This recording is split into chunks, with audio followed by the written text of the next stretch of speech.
j'entendais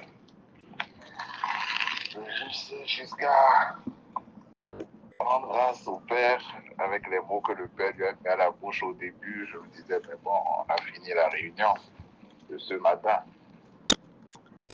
Parce qu'il ne faisait que dire les choses que le Seigneur a mis dans mon cœur pour nous ce matin et qui ne constituent que de rappel.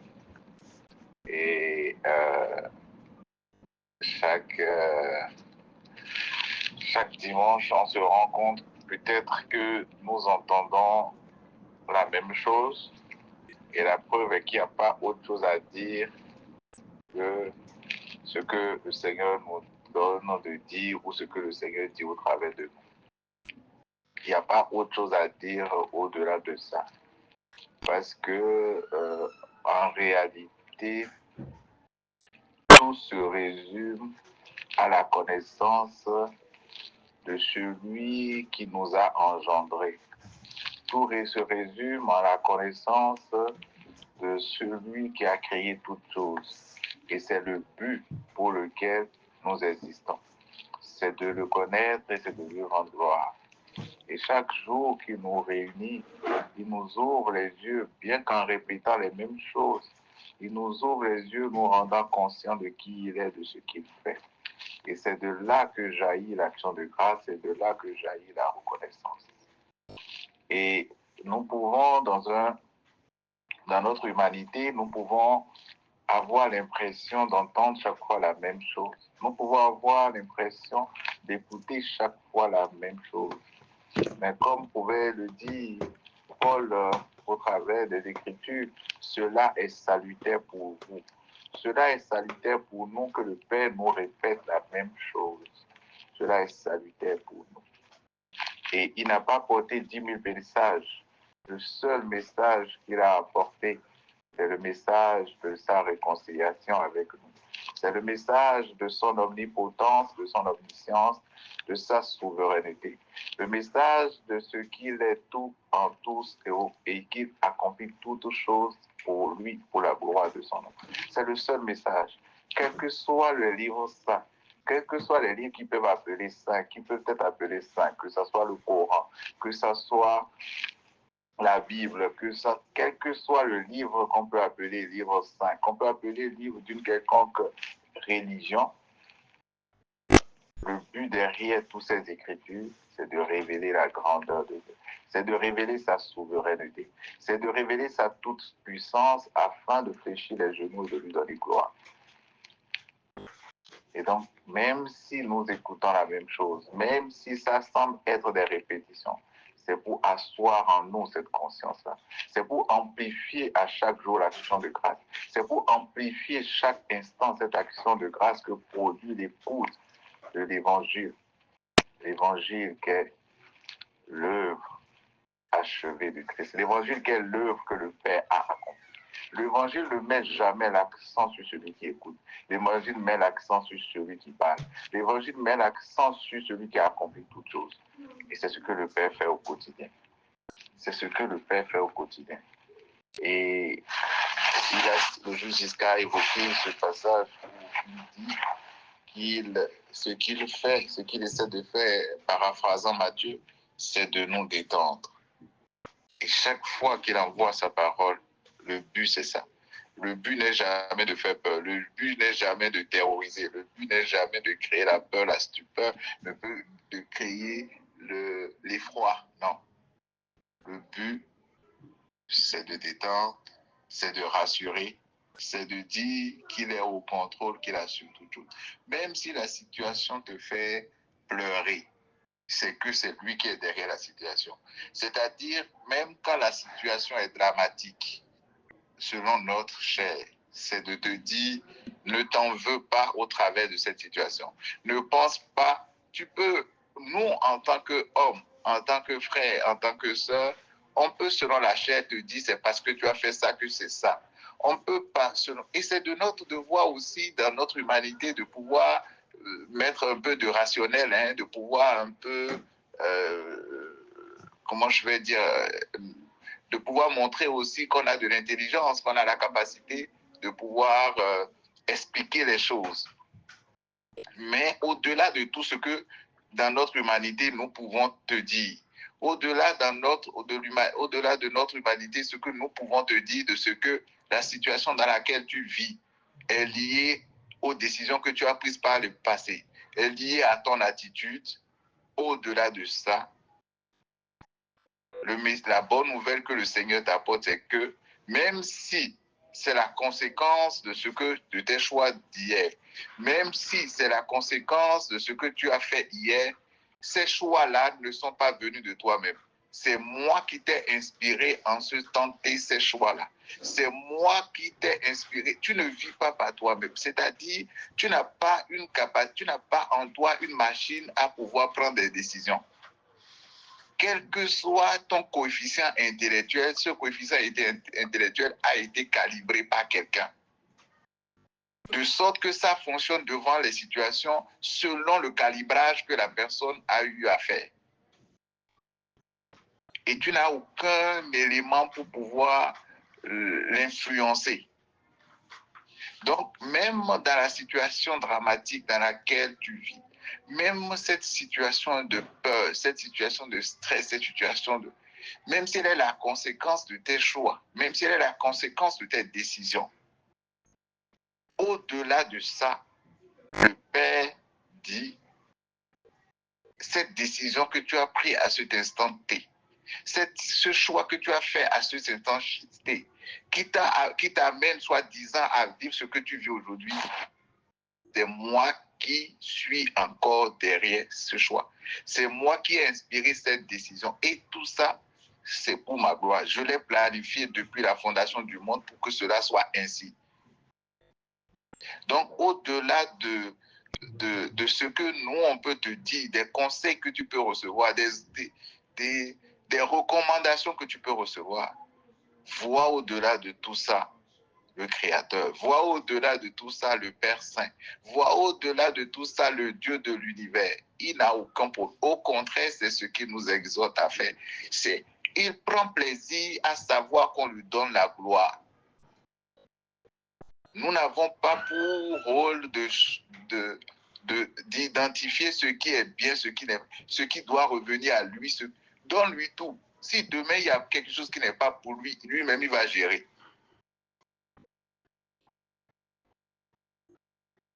Donne-lui la gloire pour tout. Responsabilise-lui. Accuse-le de tout. Il n'y a pas de problème. Si éventuellement, dans tout ce dans lequel tu lui donnes la gloire, tout ce que tu lui attribues, s'il y a quelque chose dedans qui n'est pas de lui, il va gérer.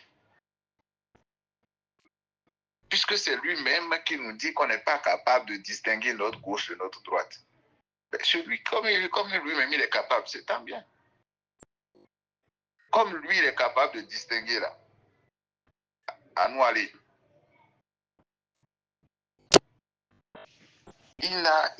C'est ça le but. Et donc, ce qu'il fait chaque jour en nous parlant, c'est de nous détendre. C'est de nous donner moins de responsabilités, c'est de nous décharger. Il dit, venez vous décharger. Il nous décharge de toute culpabilité chaque jour. Son message envers nous nous décharge chaque fois de toute culpabilité. Nous rend chaque fois libres. Nous rend chaque fois libres à l'égard de lui. Il nous rend admiratifs même dans les pleurs de ce qu'il a prévu, de ce qu'il fait. Et donc, depuis quelques dimanches, maintenant, le Seigneur, au travers des messages du juste Maoussé, des messages qu'il a donnés au travers du juste Maoussé, nous a rappelé quelque chose de fondamental, le repos en lui. Et donc, depuis quelques dimanches, il nous parle de son repos. Il nous parle de son repos. Et il y a 2 dimanches, à travers le juste Maoussé, le juste Maoussé a partagé un passage de Hébreux 4, verset 7. Hébreux 4, verset 7 que je lis dans la version Parole de vie. C'est pourquoi Dieu fixe de nouveau un jour et il appelle aujourd'hui. C'est pourquoi Dieu fixe de nouveau un jour et il appelle aujourd'hui. Il a parlé de ce jour-là beaucoup plus tard par la bouche de David dans le texte déjà cité. Aujourd'hui, si vous entendez la voix de Dieu, ne fermez pas votre cœur. Parlant de jour d'entrée de son repos. Et le Seigneur nous a vraiment exhorté au travers du Justement aussi de considérer que en réalité, c'est le repos du Seigneur, c'est pas une promesse. Merci. Le repos du Seigneur, c'est pas une promesse. Le repos du Seigneur, c'est pas le passé. Le repos du Seigneur, c'est le présent. Et le présent qu'on appelle le présent continu. Tous les jours sont le repos de Dieu. Ce n'est pas qu'il faut entrer. Ce n'est pas que vous allez entrer. C'est que vous êtes déjà dedans. Et tous les jours, c'est-à-dire chaque fois que tu lis les Écritures, tous les jours sont aujourd'hui. Il ne dit pas demain. Il ne dit pas après-demain. Et je suis allé lire la version, ce passage-là dans la version The Message. Je le partage pour nous dans la version The Message. La version The Message de ce passage dit, Hébreux 4, je lis à partir du verset 3, donc verset 3 à 7, dans la version The Message. Aussi longtemps que cette promesse de repos en lui nous attire vers le but fixé, nous devons veiller à ne pas être disqualifiés. Nous avons reçu les mêmes promesses que ces gens dans le désert, mais ces promesses ne leur ont été d'aucune utilité parce qu'ils ne les ont pas reçues avec foi. Si nous croyons cependant, nous connaîtrons cet état de repos. Mais si nous n'avons pas la foi, mais pas si nous n'avons pas la foi, c'est-à-dire nous ne connaîtrons pas cet état de repos si nous n'avons pas la foi. Rappelez-vous ce que Dieu a dit, exaspérés. Ils n'arriveront jamais à destination. Ils ne pourront jamais s'asseoir et se reposer. Dieu a fait cette promesse même s'il avait déjà accompli sa part avant la fondation du monde. Quelque part, il est écrit, Dieu se reposa le 7e jour après avoir achevé son œuvre. Mais dans ce texte, il dit, ils ne pourront jamais s'asseoir et se reposer. Cette promesse n'a donc pas encore été accomplie. Les premiers n'ont jamais atteint le lieu de repos parce qu'ils ont désobéi. Dieu continue de renouveler la promesse et de fixer la date à aujourd'hui. Comme il a fait dans le psaume de David, plusieurs siècles après l'invitation initiale, aujourd'hui, écoutez, ne faites pas la sourde oreille. Il y a 2 éléments dans ce passage qui m'ont marqué. Le premier, il dit, si nous croyons, cependant, nous connaîtrons cet état de repos. Mais pas si nous n'avons pas la foi. Si nous croyons, cependant, nous connaîtrons cet état de repos. Et nous savons que la parole, les Écritures parlent de la foi qui vient de ce que nous entendons. Et nous connaissons tous que ce que nous entendons conditionne notre attitude. Et donc, ce qui nous amène à jouir du repos que Dieu nous a déjà donné et dans lequel il nous a déjà placé, parce que pour nous, ce n'est pas une promesse, c'est un état dans lequel Dieu nous a déjà placés.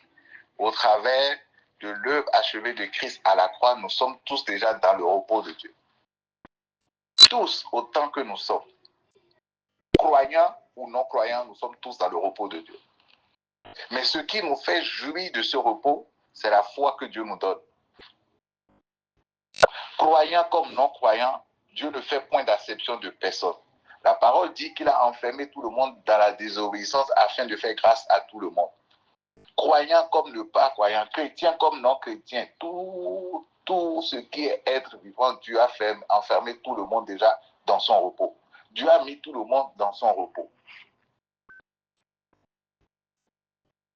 Et il nous fait jouir maintenant de cet état de repos au travers de la foi qu'il nous donne. Et cette foi qu'il nous donne, la parole dit qu'elle vient de ce que lui-même il nous dit. Ça vient de ce que nous entendons de lui tous les jours.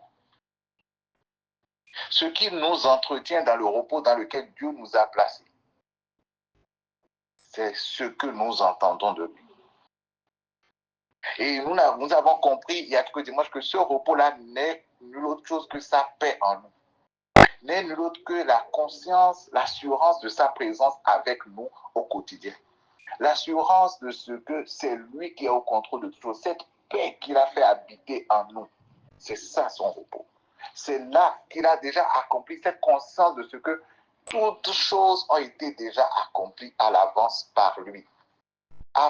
Avant de nous envoyer sur la terre, tous les jours de notre vie sont comptés, ont été déjà planifiés à l'avance. Tous les jours de notre vie ont été déjà planifiés à l'avance. Ce jour a été déjà planifié, ce message a été déjà planifié. Demain, ce qui va se passer a été déjà planifié. Les actes que chacun de nous allons poser ont été déjà planifiés à l'avance par le Créateur, celui qui nous a envoyés. Et cette conscience de ce que nous sommes régis par son plan nous fait jouir cette paix-là dans laquelle nous sommes déjà. Et la parole nous dit que pour jouir de cette paix, pour pouvoir bénéficier de cette paix, ce n'est pas un effort à fournir. Il n'y a pas un travail à faire. Il n'y a pas des proclamations, des déclarations prophétiques à faire. Il n'y a pas une veille, des veillées de prière. Il n'y a pas une certaine maturité spirituelle à avoir pour jouir de ce repos-là. Il n'y a pas une maturité spirituelle à avoir. Il ne faut pas devenir youos. Ce n'est pas devenir fils, ce n'est pas devenir mature spirituellement. C'est lui qui nous amène à jouir de ce repos-là au travers de ce qu'il nous dit au quotidien. Le repos dans lequel il nous a déjà placés, le repos dans lequel il a déjà placé tous les êtres humains. Selon son plan, il fait jouir à chacun ce repos-là au travers de ce qu'il lui donne d'entendre. Et ce qu'il nous donne d'entendre, qui nous fait jouir de ce repos-là, c'est son œuvre. C'est ce qu'il a déjà accompli. C'est la lumière qu'il met sur sa grandeur. C'est la confiance qu'il aiguise en chacun de nous, chaque jour sur lui. La confiance que nos lendemains sont déjà assurés. Quand on entend que nos lendemains sont déjà assurés, on voit toujours voiture, on voit maison, on voit voiture, on voit maison, on voit piscine. C'est l'image que notre esprit ou notre âme voit quand on dit que nos lendemains sont assurés. Mais quand la parole dit, quand Dieu dit que nos lendemains sont assurés, c'est de dire que ce n'est pas au travers de nos efforts que nous allons vivre, c'est de dire que la provision existe déjà. La provision peut être le gémissement, la provision peut être le rire, la provision peut être... Mais tout est pourvu déjà. Tout est pourvu déjà. Ce n'est pas, nous ne vivons pas au fruit de nos efforts. Nous vivons au fruit de ce qu'il a déjà déposé à l'avance.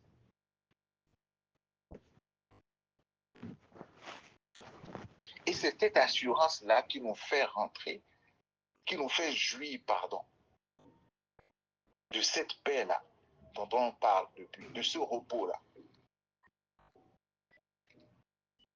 Et la deuxième chose qui m'a marqué dans ce passage, dans la traduction de Message, il dit « Ils ne pourront jamais s'asseoir et se reposer. » Ils ne pourront jamais s'asseoir et se reposer.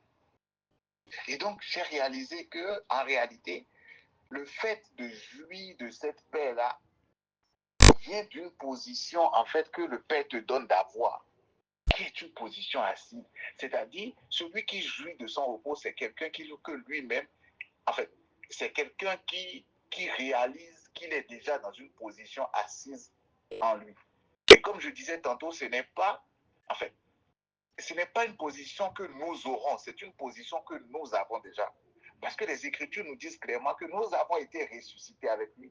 et que nous sommes assis avec lui dans les lieux célestes. Nous sommes assis, nous sommes déjà dans cette position de repos-là. C'est-à-dire, le repos, la jouissance de cette paix est liée à une position que nous avons, qui est une position assise en lui. C'est une position que nous avons et qui nous donne de ne pas agir. C'est une position que nous avons qui nous donne de ne pas agir, qui nous donne de contempler, qui nous donne de regarder, qui nous donne de regarder fixement. Le travail qu'il nous donne et qu'il accomplit au travers de nous, c'est un travail de contemplation de ses œuvres. C'est un travail de contemplation de qui il est. C'est-à-dire, dans les lieux célestes, c'est comme nous sommes au cinéma, où Dieu nous a fait Dieu nous a fait asseoir, et il déroule, en fait, il déroule un film devant nous de la grandeur de sa magnificence. Il dit, tout ce que je vous demande, tout ce que je vous amène à faire, c'est de contempler, c'est de regarder combien je suis grand, c'est de contempler combien je peux créer la guerre, combien je peux créer la paix, c'est de contempler combien je peux créer les pleurs, combien je peux créer la joie, c'est de contempler combien je peux blesser, combien je peux penser. C'est ce qu'il regardez. Et c'est ce qu'il fait au travers de chaque dimanche. Regardez combien je suis grand. Regardez cette guerre en Ukraine. Regardez, c'est moi qui suis derrière. Regardez comment, en quelques heures, je peux éteindre ce feu-là. Regardez combien j'ai créé toutes choses. Regardez la beauté du ciel. Regardez ce soleil-là qui brille depuis des années-lumière et qui ne s'éteint jamais. Regardez tout ça et ne faites que chanter mes louanges. Dans cette position assise qui est la vôtre, dans laquelle je vous ai placé et dans laquelle je vous maintiens au travers de ma parole. C'est moi qui produis tout ça en vous. Regardez. Et donc, jouir de cette paix-là vient de la conscience qu'il nous donne aussi de ce qu'en réalité, nous sommes assis et il ne nous demande pas de nous lever pour aller chercher quoi que ce soit. De ce qu'il pourvoit au quotidien. Il pourvoit au quotidien. Au moment où nous avons besoin de pleurer, il pourvoit au pleurs. Au moment où nous avons besoin de rire, pourvoit au rire. Au moment où nous avons besoin de gémir, pourvoit au gémissement. Au moment où nous avons besoin de crier de joie, et pourvoit au cri de joie. Tout ça selon le résultat que lui veut donner dans chaque situation. Tout ça selon le plan que lui s'est fixé pour sa gloire à lui. Et c'est lui qui pourvoit. On est assis et c'est lui qui sert la table. On est assis, c'est lui qui achalandre la table. Et on est assis, c'est lui qui apporte le repas sur la table. Ce que nous avons n'est jamais le fruit de nos efforts, c'est le fruit de ce qu'il a. Ne regarde pas ton compte en banque comme le fruit de tes efforts. Oh, Nebuchadnezzar a fait ça, la parole dit en même temps. Il est monté sur le toit, il a regardé, il dit oui, regardez tout ce que mes efforts. Le Seigneur, tout ce qu'il nous donne, c'est lui qui pourvoit. Et il nous a mis dans une position assise avec lui, où il ne nous est pas donné de nous lever, de nous décarcasser, de nous lever, de nous battre, de nous lever, de combattre. On va choisir Éphésiens pour dire combat. Alors que la parole dans Éphésiens dit de nous maintenir, de rester dans cette position de victoire dans laquelle nous sommes. C'est tout ce que Éphésiens dit. Éphésiens dit, vous n'avez pas à combattre.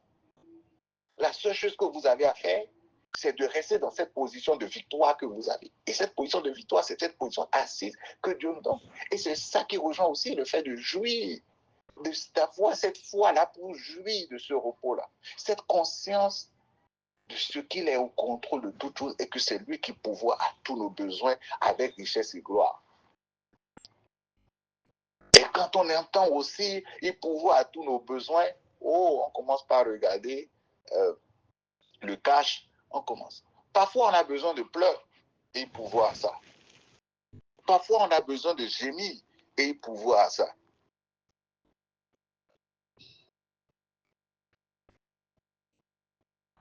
Il pourvoit à tous nos besoins. Lui, il sait mieux que quiconque ce dont on a besoin.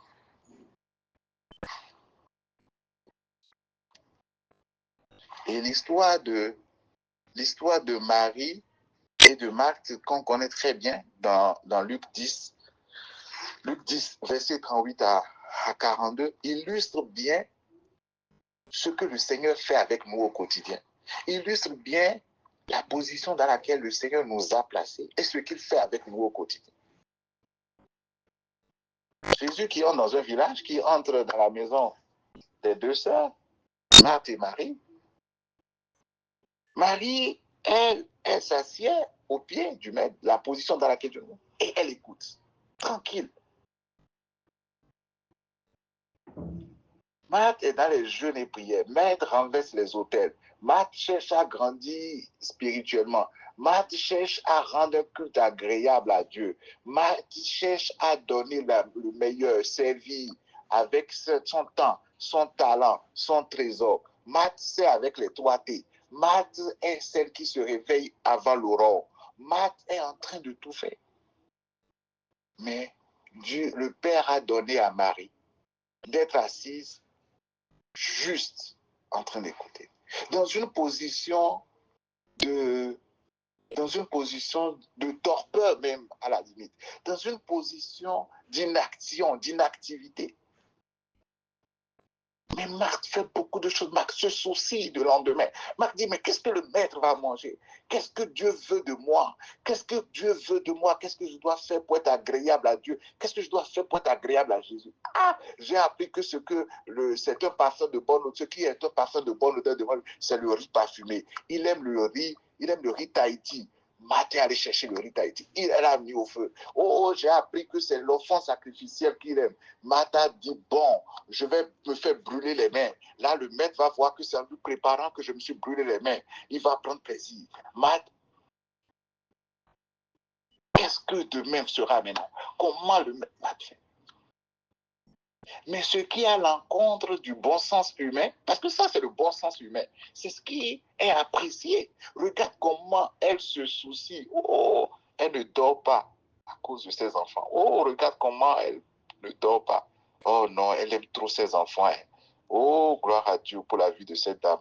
Elle ne dort pas du tout. Oh, ce papa-là, il ne dort pas du tout. Oh, tous les jours, il réfléchit. Il ne dort pas. Il a poussé les cheveux blancs. Il a même fait l'AVC à cause de ses enfants, gloire à Dieu. En même temps, dans l'inconscience, ce qui est contre le sang, on dit Marthe est là. Marie est là. Elle est assise. Elle écoute. Elle ne fait qu'écouter. Et celui qui veut apprécier l'esprit, Christ dit, écoute, c'est Marie qui a choisi la bonne part. Mais comment? Comment quelqu'un qui n'est pas en train de semer, comment quelqu'un qui n'est pas en train de chercher ce qui serait agréable, c'est-à-dire, tu ne te lèves pas avant l'aurore pour méditer, pour chercher quelle est la volonté de Dieu pour toi dans cette journée. Tu ne fais que dire que Dieu te conduit. Tu ne fais que dire que Dieu a déjà pourvu pour la journée. Tu ne fais que rendre grâce. Oui, il faut rendre grâce. Mais, oui, il faut rendre grâce. Mais, il faut chercher la volonté du Père. Il faut se lever avant les... Il faut payer le prix. Il faut payer le prix. La Bible ne dit-elle pas que depuis le temps de Jean-Baptiste, que le royaume des cieux est forcé et que ce sont les violents qui s'en emparent? Il faut exercer la violence. Ma soeur, tu ne peux pas dormir 365 jours sur 367. Quel jour tu pries? Quel jour tu jeûnes?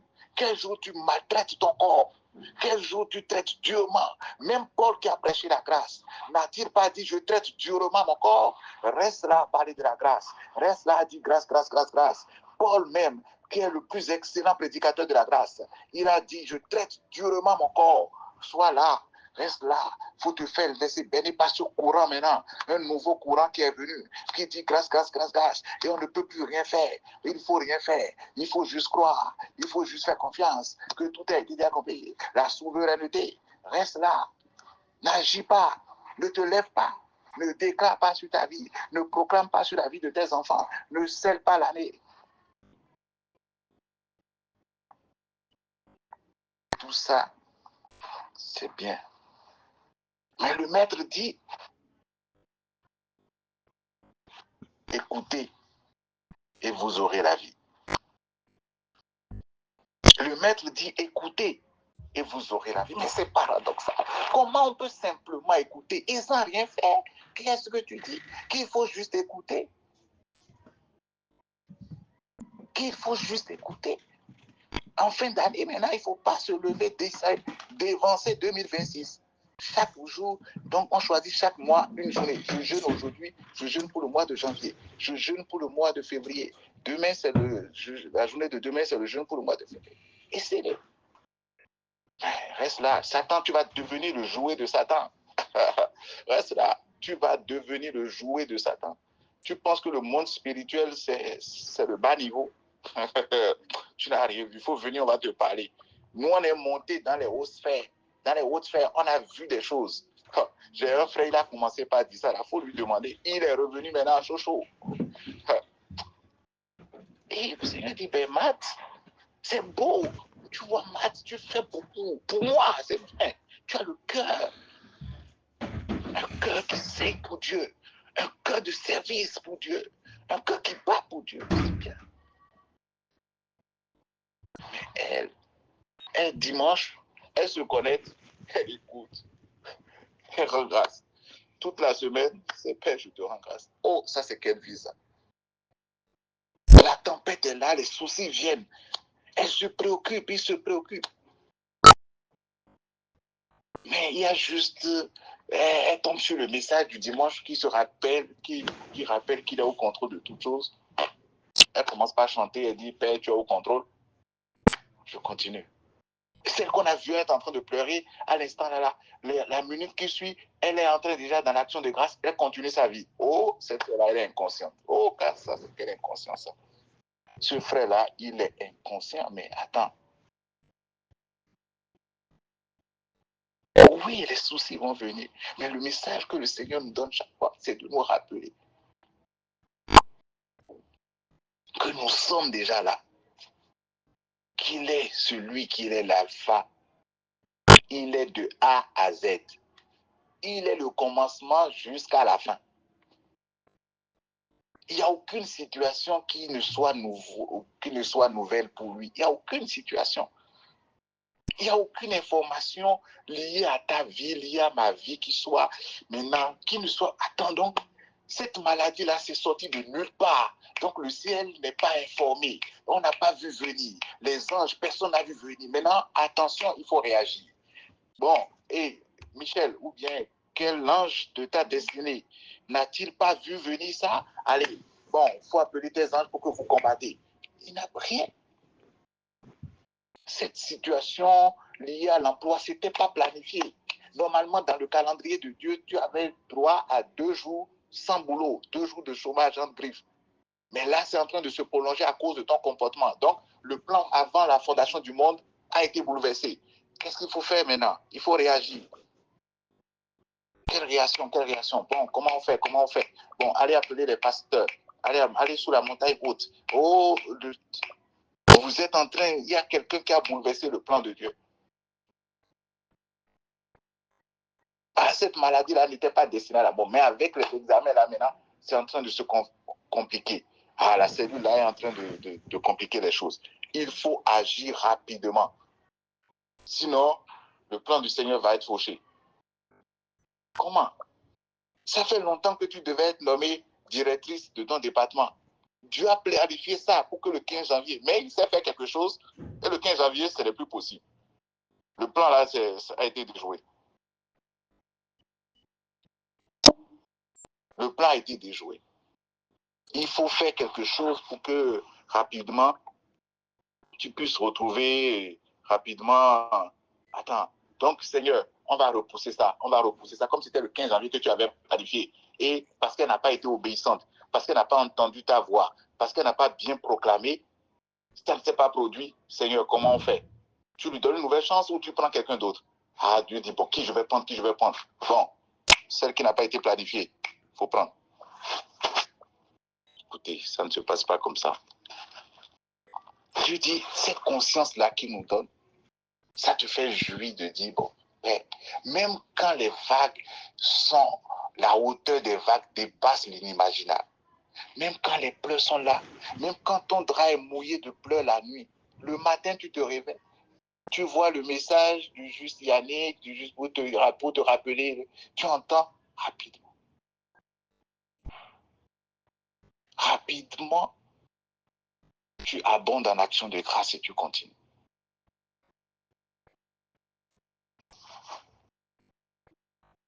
On va lire Matthieu.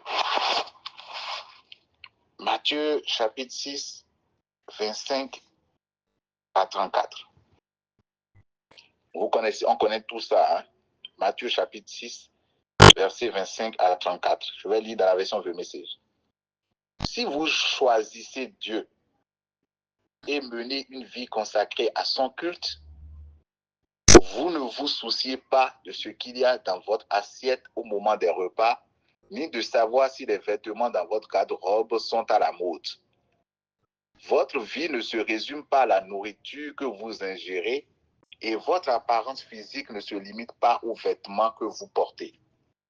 Regardez les oiseaux, libres et sans entrave, non liés à une description de poste, insouciants sous la protection de Dieu.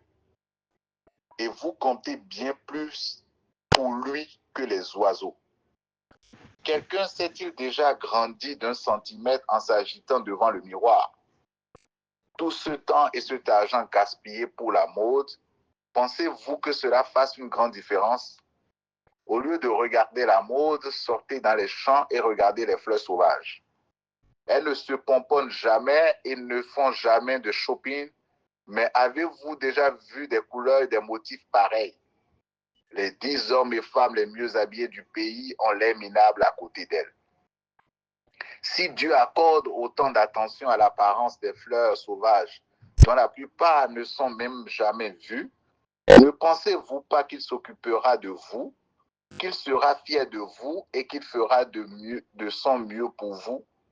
Ce que j'essaie de faire ici, c'est de vous aider à vous détendre, à ne pas être trop préoccupé par l'acquisition, afin que vous puissiez répondre à ce que Dieu vous donne. Les gens qui ne connaissent pas Dieu et sa façon d'agir s'inquiètent pour ces choses, mais vous connaissez Dieu et sa façon d'agir. Imprégnez votre vie de la réalité de Dieu, de l'initiative de Dieu, des provisions de Dieu. Ne vous inquiétez pas de passer à côté de quelque chose. Vous verrez que tous vos besoins quotidiens seront satisfaits. Ne vous inquiétez pas de passer à côté de quelque chose. Vous verrez que tous vos besoins quotidiens seront satisfaits.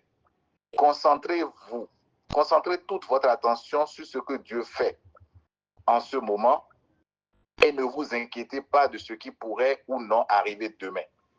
Dieu vous aidera à faire face à toutes les difficultés qui se présenteront le moment venu. Vraiment, je nous encourage à lire et à relire par sa grâce ce passage de la version The Message. Dans la version The Message. Donc, Matthieu 6, 25 à 34. Moi, c'est le début qui m'a vraiment frappé. Il dit, si vous choisissez Dieu et menez une vie consacrée à son culte. J'ai dit, mais il n'a pas dit si vous menez une vie c'est-à-dire, il dit, si vous menez une vie consacrée à son culte. Il n'a pas dit si vous menez une vie ou si vous lui consacrez, ou si vous lui offrez un culte qui lui est agréable. Il dit si vous menez une vie qui est consacrée à son culte à lui, au culte que lui, il donne. Et comment on peut vivre une vie consacrée à son culte si ce n'est pas que de prendre le temps de regarder à ce que lui offre? C'est-à-dire, il dit, vous n'allez pas vous inquiéter si vous prenez le temps de regarder à ce que lui fait. En regardant à ses œuvres, en regardant à ce qu'il a accompli, en regardant à ce qu'il a accompli, la parole dit, vous n'allez pas avoir le temps de vous inquiéter. Moi, j'irai pour dire, quand les inquiétudes vont venir, ils vont vite se dissiper. Elles vont vite se dissiper plutôt. Quand les inquiétudes vont venir, elles vont vite se dissiper. Quand la parole vous amène à ne regarder qu'à lui, à ce qu'il donne, à ce qu'il offre, à ce qu'il fait, à sa grandeur, à sa magnificence, à ses œuvres au quotidien, à ce que c'est lui qui est le commencement et c'est lui qui est la fin. Il est le commencement à la fin. Il est celui qui accomplit toutes choses. Quand nous prenons le temps de regarder à lui, quand il fixe nos regards sur lui, quand il fixe le regard sur ce qu'il accomplit, même quand les inquiétudes vont venir, les inquiétudes vont venir. On ne peut pas prêcher pour dire non, bannis l'inquiétude. Hé, bannis. Mais le repos, ce n'est pas l'absence d'inquiétude. On a vu, il dit, je vous donne ma paix, pas comme le monde vous le donne. Le monde, pour le monde, quand on entend paix, c'est l'absence de guerre. Pour le monde, c'est ça. Mais pour Dieu, l'Ukraine est en paix. Pour Dieu, la Russie est en paix. Pour le monde, paix égale absence de guerre. Mais dans la définition divine, paix n'est pas égale à absence de guerre.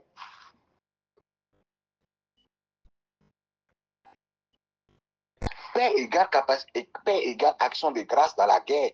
Paix égale la reconnaissance de la main de Dieu dans la guerre. Paix égale quiétude dans la guerre. Dieu n'a jamais promis qu'il n'y aura pas de guerre, qu'il n'y aura pas de trouble, qu'il n'y aura pas de... Il n'a jamais dit ça. Mais ce que l'Esprit dit que le Seigneur fait, c'est dans ça là de nous détendre, de nous amener à garder les yeux fixés sur lui, à garder des chants de louange, des chants d'action de grâce dans la guerre, dans la confrontation, dans le tumulte, dans la peur, dans le tourment, de garder les... C'est lui qui produit la louange à lui-même au travers de ce qui nous amène à voir ses œuvres. Il nous amène à voir ses œuvres. Et la conscience, c'est que nous sommes assis avec lui dans les lieux célestes. Nous sommes entre ses mains. Notre avenir, notre lendemain, tout est déjà assuré. Dans quel sens, moi, je n'ai pas la prophétie pour dire. Mais je sais que demain est déjà planifié à l'avance. Je sais que s'il y a eu un apocalypse qui est déjà écrit, apocalypse qui est la révélation des temps, de la fin des temps, soi-disant, ça veut dire que s'il y a la fin des temps, ça veut dire que le présent là est aussi inclus. Ça veut dire que le présent est planifié. Si on dit qu'Apocalypse, c'est le livre de révélation de comment le monde, tout ça va finir, soi-disant, et qu'on parle de cette logique-là, ça veut dire que les moments où nous sommes en train de venir, ce n'est pas même ces moments-là qui sont à son insu. Ça veut dire que ces moments-là ont été déjà écrits aussi quelque part. S'il a donné la révélation à Jean de comment le monde, toutes les choses vont finir, ça veut dire qu'il a déjà la révélation de comment l'instant là est en train de se passer aussi. Et c'est cette assurance-là qu'il nous donne, qui fait que malgré qu'on entend les bruits de guerre, malgré qu'on entend les bruits de guerre, il nous donne de le louer, de lui rendre grâce parce qu'il nous a rendu conscients de ce que c'est lui qui est derrière. De nous rendre compte que ce qui est en train d'arriver, c'est quelque chose, c'est pas quelque chose de nouveau, c'est pas qu'il est. Parce que, en fait, on se met à prier pourquoi généralement?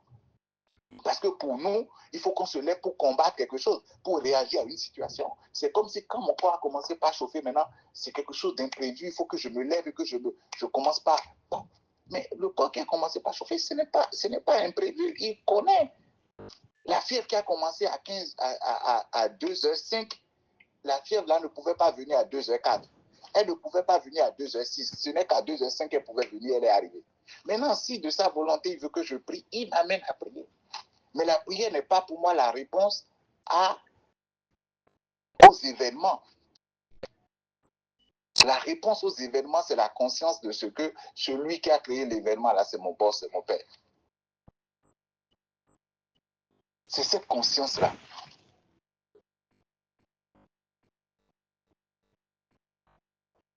Et donc, il dit que l'inquiétude, c'est quand on regarde à ce que c'est lui qui joue le rôle. C'est quand nous sommes nous êtes conscients de cette position assise dans laquelle nous sommes, avec la télé, et c'est lui qui a la télécommande. C'est-à-dire, on n'a rien, quoi. On ne peut même pas zapper. On est au cinéma, il nous a mis dans une salle de cinéma, on est assis, c'est lui qui a la télécommande, c'est lui qui choisit le film que tu vas voir, c'est lui qui choisit quand est-ce qu'il m'impose, c'est lui qui choisit quand est-ce qu'il défile. Parfois, il te donne un peu de popcorn, tu es content. Oh. Parfois, il te sert de l'eau, tu penses que c'est de l'eau, tu bois, tu vois que c'est une eau amère. Mais il n'y a pas d'autre source. Tu n'as plus d'autre source autre que cette source. Tu vois, tu as tellement soif. Donc, c'est quand tu réalises que tu es...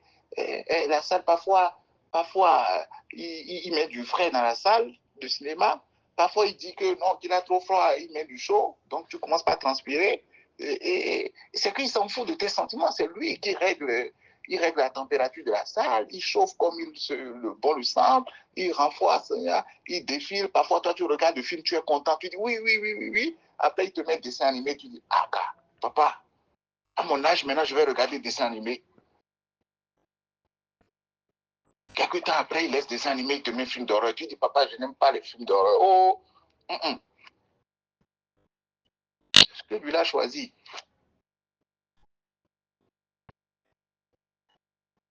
Et quand tu fais 2 ans, 3 ans dedans, ça ne te dit plus rien. C'est quand les nouveaux viennent qu'ils commencent par pleurer, tu dis, oh, bienvenue, bienvenue dans le game, mon fils. Mon frère, bienvenue dans le game. Ici, c'est interdit de pleurer. On ne pleure pas. Interdit de pleurer. C'est comme ça qu'on joue. Interdit de pleurer. Il ne comprend pas encore le système. Il est dans la salle, il dit, mais pourquoi tantôt il fait froid? Il dit, frère, ouais, bienvenue.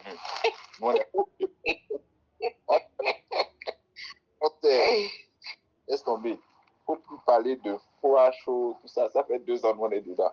Avançons seulement. Tu vas commencer par aimer, tu vas voir, tu vas commencer par aimer les dessins animés, tu vas commencer par aimer films d'horreur, tu vas connaître tous les acteurs, tu seras zen, tu vas continuer, tu es habitué. Mais c'est le début. Le début, quand ils zappent comme ça, tu dis, ah, ça c'est quoi ça? Moi, je n'aime pas les films d'horreur. Hein. Moi, je ne regarde pas ça. Hein. Moi, à mon âge, maintenant, on va m'allumer des dessins animés. Attends, tu vas regarder des dessins animés 2 ans. Après, quand ça va venir, tu dis, ah, non, Bisco, là, il n'est pas, c'est ça. Tu es déjà rodé. Hein? Tu es déjà rodé. Tu connais tout. Tu connais tu es dans le monde maintenant, toi, mais tu peux parler maintenant des choses. Dis, oh, tu deviens enseignant de la salle de cinéma. Quand un nouveau entre, tu dis, mon frère, calme-toi. Tu vas voir, il va mettre le froid maintenant. Tu dis, ah, toi, tu n'as pas froid. Tu dis, oh, on est habitué. Et donc, les gens qui sont habitués, qui apprennent à ne regarder qu'à lui, qui apprennent à qui il a appris à ne regarder à lui, à savoir que c'est lui qui mène la danse. Regardez ce qu'ils disent. Philippiens 4, verset 12 à 13. Philippiens 4, verset 12 à 13. Je lis ça d'abord dans la version parole de vie. Je sais vivre dans la pauvreté. Je sais vivre dans la richesse. Toujours et partout, j'ai appris à être rassasié et à avoir faim. À vivre avec beaucoup et à vivre avec peu. Je suis capable de tout cela grâce au Christ qui me rend fort. Ceux qui ont compris que le game, ce n'est pas ce que tu veux, que le game, ce n'est pas tes désirs, que le game, c'est lui. Et que dans la salle, c'est lui, dans la salle de cinéma dans laquelle nous sommes. Ce n'est pas nous qui décidons. C'est ce que Paul dit. Il dit, je suis prêt, j'ai tout vécu. Et là où je suis là, j'ai appris à... Ce n'est pas que je suis allé à une école. Les événements, le boss même m'a appris à faire ça. Il dit, je sais vivre dans la pauvreté, je sais vivre dans la richesse. Toujours et partout, j'ai appris à être rassasié et à avoir faim. À vivre avec beaucoup et à vivre avec peu. Je suis capable de tout cela, pas par mes efforts, pas par mes jeûnes, pas par mes cris, pas parce que j'ai prêché, pas parce que je suis devenu mature spirituellement, pas parce que je détiens un savoir, ou même pas parce que j'ai été ravi même au 7e siècle. Ce n'est pas ça. C'est lui. C'est grâce à lui. Et c'est lui qui me rend fort devant chacune de ces situations. Donc, c'est comme je disais, quand un jeune entre, tu dis, frère, fortifie, sois seulement plein courage, allons-y. Garde ton siège. Allons-y seulement. Garde ton siège, garde ton cœur. Et puis, life goes on. On y va. Il dit, je fais ça. Je vais lire dans la version The Message. Dans la version The Message, toujours Philippiens 4, 10 à 14, dit, je suis heureux en Dieu. Écoutez la version The Message. Je suis heureux en Dieu bien plus heureux que vous ne pouvez l'imaginer. Heureux que vous vous souciez à nouveau autant de moi. Non pas que vous ayez cessé de prier et de penser à moi, mais vous n'aviez simplement pas l'occasion de le montrer. En réalité, je n'ai pas le sentiment d'avoir besoin de quoi que ce soit personnellement. J'ai appris à être pleinement satisfait, quelle que soit ma situation. Je suis aussi heureux avec peu qu'avec beaucoup. Avec beaucoup qu'avec peu. J'ai trouvé, notez très bien, j'ai trouvé la recette du bonheur. Que je sois rassasié ou affamé, les mains pleines ou vides, quoi que j'ai ou que je sois, je peux tout surmonter grâce à celui qui fait de moi ce que je suis. Je ne veux pas dire que votre aide n'a pas compté pour moi, bien au contraire, c'était merveilleux que vous m'ayez accompagné dans mes difficultés. Il dit, je suis heureux en Dieu, qu'il a trouvé le secret du bonheur, que cela ne dépend pas de ce qu'il a, mais tout dépend de celui en qui il est. J'ai trouvé la recette du bonheur. Que je sois rassasié ou affamé, les mains pleines ou vides, quoi que j'ai ou que je sois, je peux tout surmonter grâce à celui qui fait de moi ce que je suis. Il a compris la recette du bonheur. La recette du bonheur, ce n'est pas ce que nous avons. Ce n'est pas là où, en fait, là où nous sommes physiquement. Ce n'est pas ça qui détermine le bonheur. Il dit la recette du bonheur, c'est ce que nous sommes en lui. Et c'est ce qu'il fait au travers de nous. C'est ça, la conscience de qui nous sommes en lui. C'est ça la recette du bonheur.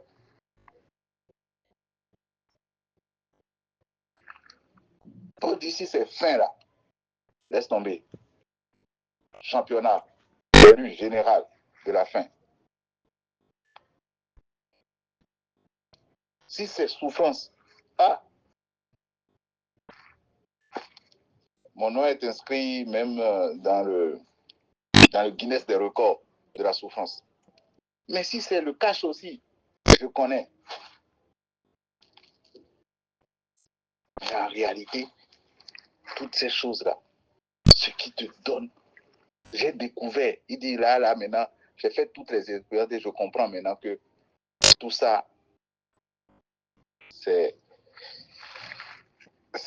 comment on appelle, c'est des effets d'annonce, si vous voulez, c'est éphémère.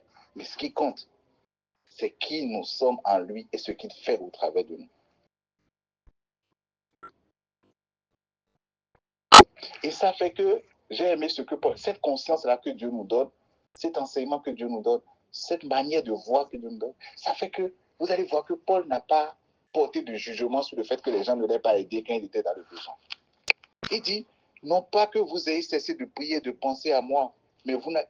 C'est-à-dire, il relativise. Il relativise. Parce qu'il sait que la situation dans laquelle il est n'est pas sujette, n'est pas liée. Les frères n'en sont pour rien. Si les frères n'ont pas fait, c'est parce que le plan de Dieu pour eux, pour lui, n'était pas que les frères pouvaient à ça. Cette conscience-là relativise en fait. Oui, il dit, ben, oui, vous n'avez pas donné. Moi, je ne vous en veux pas. Je comprends juste que vous n'aviez pas eu l'opportunité. Juste une manière détournée de dire que, bon, il ne voulait juste pas dire que ce n'était pas le plan de Dieu pour vous, pour moi, au travers de vous. Il dit non, c'est que vous n'aviez pas eu l'occasion, je sais. Mais il vient rajouter, mais ce n'est pas ça. Ça là ne va pas m'amener à dire, ah, j'étais dans telle situation, tel il ne m'a même pas aidé. Oh, et on commence comme si c'est toi qui as mis l'argent dans la poche de l'autre. J'étais dans cette situation, il ne m'a même pas aidé. Oh, alors que tel dans ce pays-là, quand ils avaient ça, c'est lui qui a fait.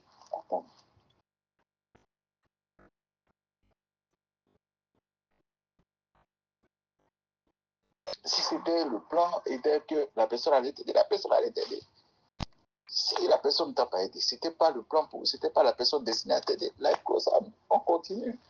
On n'est pas là à chercher, oh, il ne m'a même pas, alors que moi j'étais là, et il est allé aider l'autre qui a même voulu sa mort, et c'est moi qui ai fait. Tu vois, l'homme, il faut faire attention. Je disais à ma bien-aimée hier que, en réalité, on ne peut pas ne pas faire confiance dans la vie. C'est pas possible. On ne peut pas ne pas faire confiance dans la vie. Nous sommes dans le monde, c'est-à-dire, nous sommes interconnectés. Nous sommes des hommes. Dit, oh, il faut faire attention, hein. Oh, les hommes, c'est ça.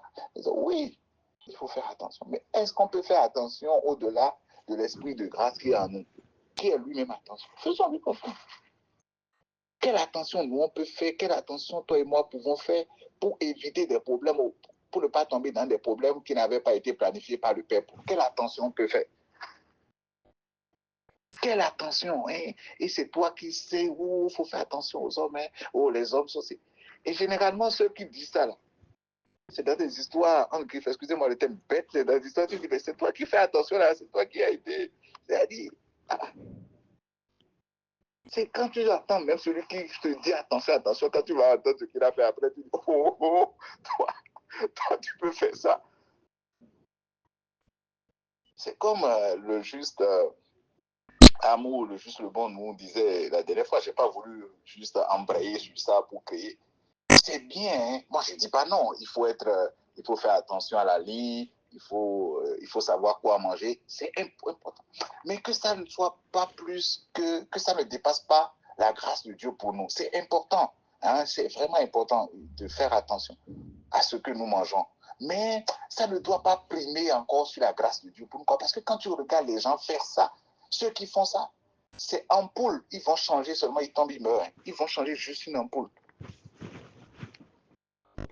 Ce que vous voyez en train de dire, oh, il ne faut pas manger ci, il ne faut pas faire ça, il ne faut pas faire ci, ils gardent la ligne, ils se battent pour la nourriture, je ne mange pas ça, à partir d'une certaine heure, je ne mange pas, à partir de ci, c'est ampoule de 200, ils vont changer seulement, ils tombent et après on dit qu'ils sont partis.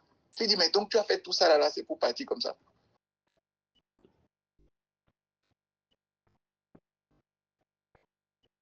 Donc, on ne peut pas, c'est important pour nous, mais on a que ces choses-là, par la grâce de Dieu, ne prennent pas le dessus sur on va veiller les uns sur les autres. On va être vigilant parce que le Père dit qu'il nous envoie dans le monde, il faut être prudent comme le serpent. C'est vrai, on va être prudent, c'est important, on va s'encourager. Mais tout ça dans la conscience de ce que on a un berger. Tout ça dans la conscience de ce que l'Esprit de grâce nous conduit. Tout ça dans la conscience de ce que le Seigneur est en nous, il est avec nous. Il connaît mieux les situations. Il connaît mieux le cœur de celui que nous avons en face de nous. Nous, on regarde à l'apparence. Lui, il connaît le cœur. Il connaît mieux le cœur des gens. Donc, nous reposons sur lui, mais pas totalement sur notre... C'est lui qui nous donne la sagesse et l'intelligence, c'est vrai. Mais on ne peut pas être plus sage que celui qui nous a donné la sagesse. On ne peut pas être sage au détriment de celui qui nous a donné la sagesse. Que la conscience de la sagesse, de l'intelligence que Dieu nous donne ne nous amène pas à ne pas compter sur lui, quoi. À savoir que oui, on est sage, on est intelligent. C'est lui qui nous l'a donné. Mais à nous rappeler toujours que nous l'avons reçu et il est au contrôle. Il a le contrôle de toutes choses, de toutes nos situations.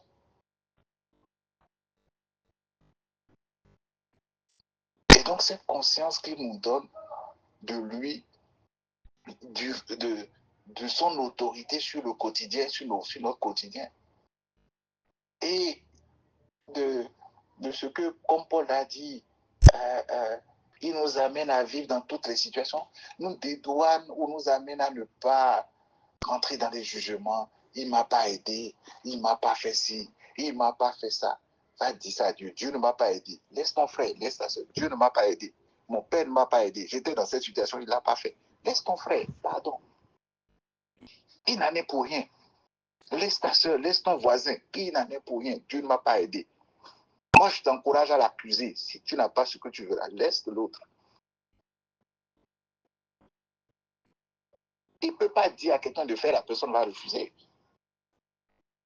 Ça là, on dit oui, Dieu, oh, Dieu, Dieu m'a mis à cœur de faire, je ne l'ai pas fait. Ah, vraiment, et on commence par culpabiliser. Oh, bon, s'il te met à cœur de donner le cash que tu n'as pas donné, il faut venir rembourser en m'envoyant ça. Je vais t'envoyer mon momo, il faut venir rembourser en m'envoyant ça. Ah, il est dans telle situation, ou bien on va te dire c'est parce que tu n'as pas fait ça que le frère est dans telle situation. Ah, comment moi je peux porter la responsabilité de la vie de l'autre comme ça? La charge est lourde. La charge est lourde. Donc, il n'y a personne, personne que Dieu a mandaté pour te faire du bien qui peut ne pas le faire. Il n'y a personne. Il n'y a personne que Dieu a mandaté pour te faire du bien qui peut ne pas s'exécuter. Ce n'est pas possible.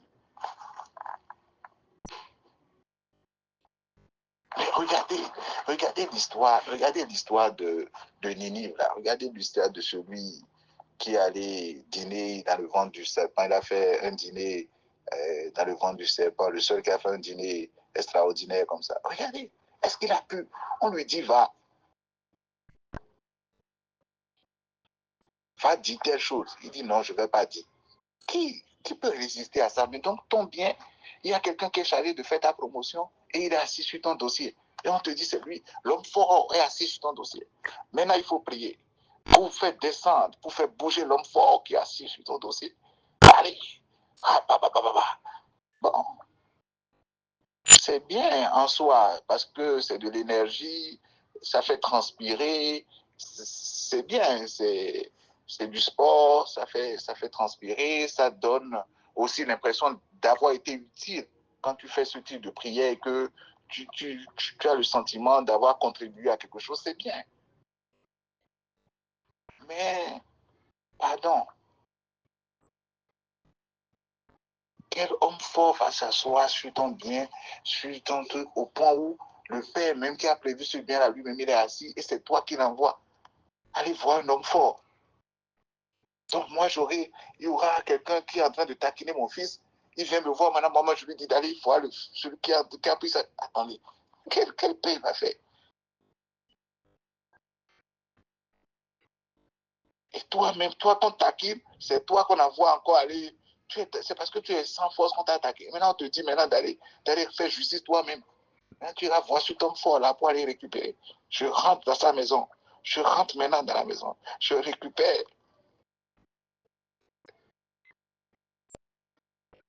C'est bien. Ça nous aide à avoir de l'activité, ça nous aide à nous occuper. Parce que parfois, avec le message que nous, parfois on a une certaine, on a peut-être plus assez de temps. Donc peut-être ça aide, hein, ça nous occupe d'être de 15h à 19h à l'église, à faire ça. Tu vois, tu sors au moins, tu as, tu as coupé une partie de la journée. C'est bien. Mais le fondamental, c'est pas ça en fait. Hein? Le fondamental, c'est pas ça. Il n'y a aucun homme fort, aucun qui peut s'asseoir sur quoi que ce soit, autant marqué par le Seigneur. Et les Écritures sont remplies de ça. Autant marqué, telle chose s'est passée. Autant marqué, telle chose s'est passée. Et c'est pour toi maintenant aujourd'hui que autant marqué, ça ne va pas se passer. Pour les autres, juste dans la vie, autant marqué, tout s'est bien passé. Mais c'est pour nous aujourd'hui. Qu'est-ce qu'on a fait? Attends, qu'est-ce qu'on lui a fait? Mais regardez, non, c'est vrai, dans les Écritures, autant marqué les choses. Mais pour toi, aujourd'hui, on dit que non, que pour toi, autant marqué, parce que tu n'as pas écouté, parce que tu n'as pas été déjà. Pourquoi le Seigneur va nous... C'est quoi cette responsabilité-là? Donc moi, je dois chercher à l'écouter. Non seulement tu dois avoir l'oreille fine, l'oreille spirituelle pour l'entendre, mais tu dois avoir la sagesse de l'implémentation de ce que tu as entendu. Et non seulement avoir la sagesse de l'implémentation de ce que tu as entendu, tu dois avoir la capacité de garder ce que tu as reçu. Et non seulement avoir la capacité de garder ce que tu as reçu, tu dois avoir la capacité de faire fructifier ça. Hey!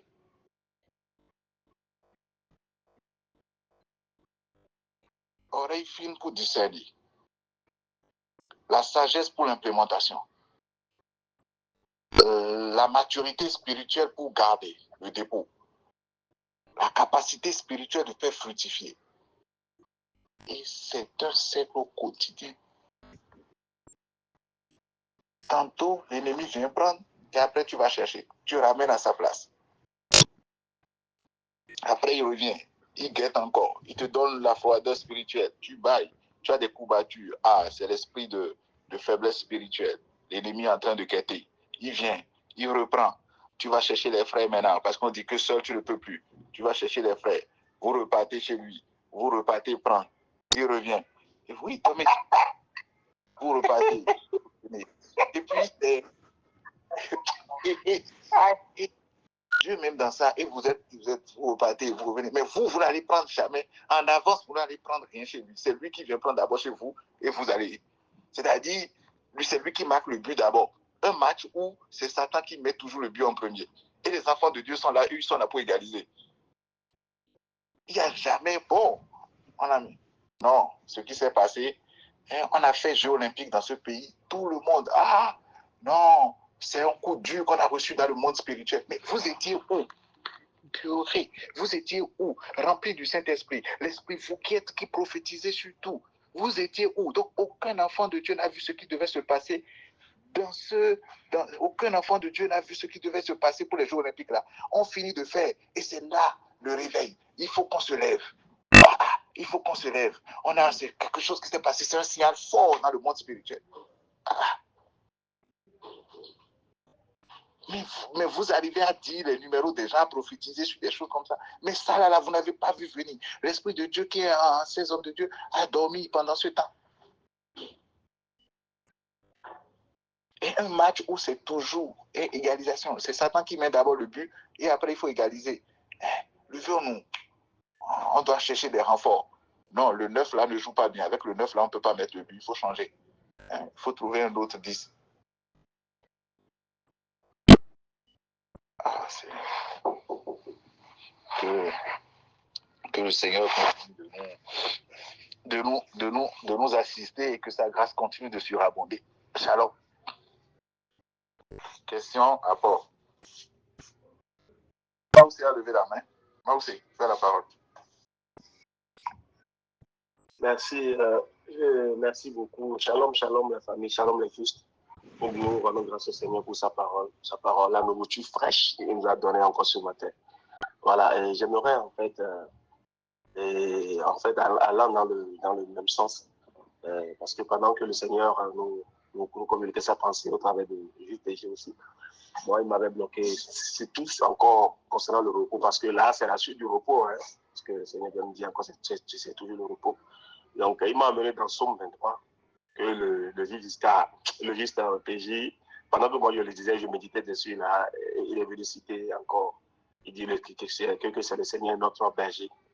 Et donc, je vais partager avec nous quelque chose que j'ai lu, Somme 23.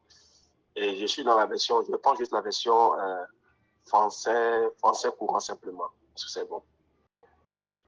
Français courant. Écrit dit ceci. Le Seigneur, il dit, Somme 23.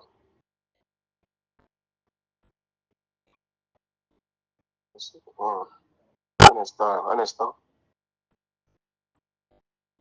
Somme 23, oui.